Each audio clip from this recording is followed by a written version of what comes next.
Thank you for joining in this midweek moment as we continue through these days of disruption caused by a malevolent virus and unfinished national concerns about race and justice.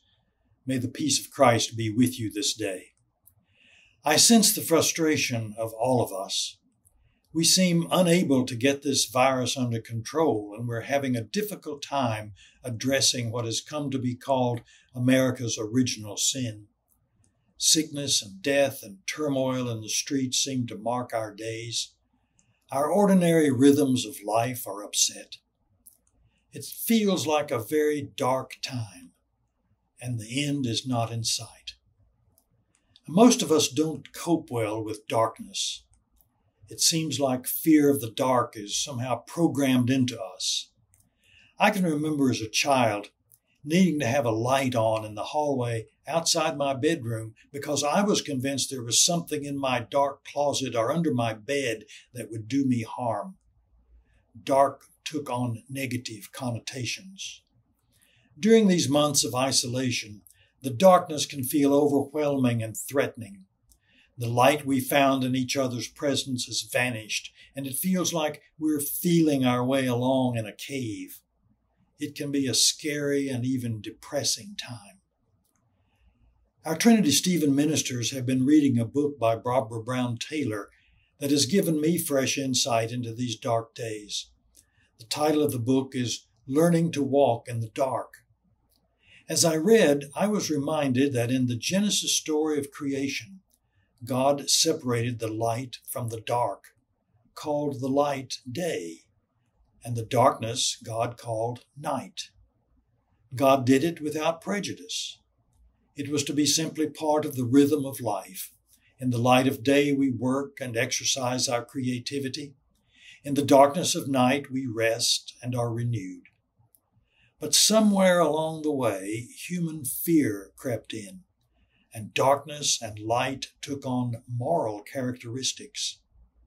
Light in some biblical settings became a symbol for good, and darkness the sign of evil. We are exhorted to become children of light, not children of darkness. Nonetheless, Barbara Brown Taylor clings to the Genesis understanding and calls her readers to pay attention to those biblical accounts in which God communicates with people in dreams that come in the depth of night. Jacob was fearful of his coming encounter with his brother Esau when he went to sleep by the river Jabbok. Alone in the darkness, he wrestled with a man until daybreak. In the wrestling, Jacob was blessed and given a new name.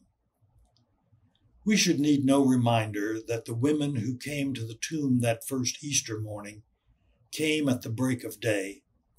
Something had happened in the depth of darkness that transformed their lives and ours. I wonder how you are dealing with this time of darkness through which we're passing. I guess our tendency is to pull the cover over our heads and hope it'll go away. We'd like to flee the moment. We would just like to get back to normal. If we take that approach, I fear we will be missing the gift of the darkness. Maybe in these dark days we need to be quiet and listen. Maybe the gift of the darkness is to acknowledge that our ways are not always God's ways, and allow ourselves to be open to how God may be reshaping the future. Maybe in the fearful loneliness of this time, there is opportunity to wrestle with our past, and even if we come out walking with a limp, as did Jacob, we walk with a fresh perspective into a new future. Maybe this dark time is a moment of recreation, and though the path ahead may not be clear at this instant, we are called to put aside the works of the day and in the night wrestle with that divine opponent. The challenge for us is to accept the darkness of this time with all its confusion as the necessary context for resurrection and renaming. The one with whom we wrestle in the darkness is none other than the one who makes all things new in our personal lives, in the life of our church, and in the common life we share in our country. During the latter part of this month and through September, We're going to practice learning to walk in the dark. Trinity Church will be having a series titled Seeing Whiteness, and it will be led by Reverend Jill Morehouse Lum, a PCUSA pastor and a child of Trinity Church. There will be an initial Zoom meeting on Thursday, August 20, where you can meet Jill and get a sense of what these small groups are all about. Everyone is invited into the conversation. All ages, all perspectives, learning together to walk in the dark. Watch for more information in the coming days.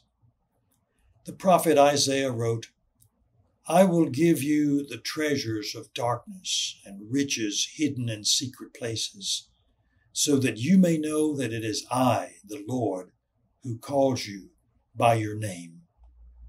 Value the dark.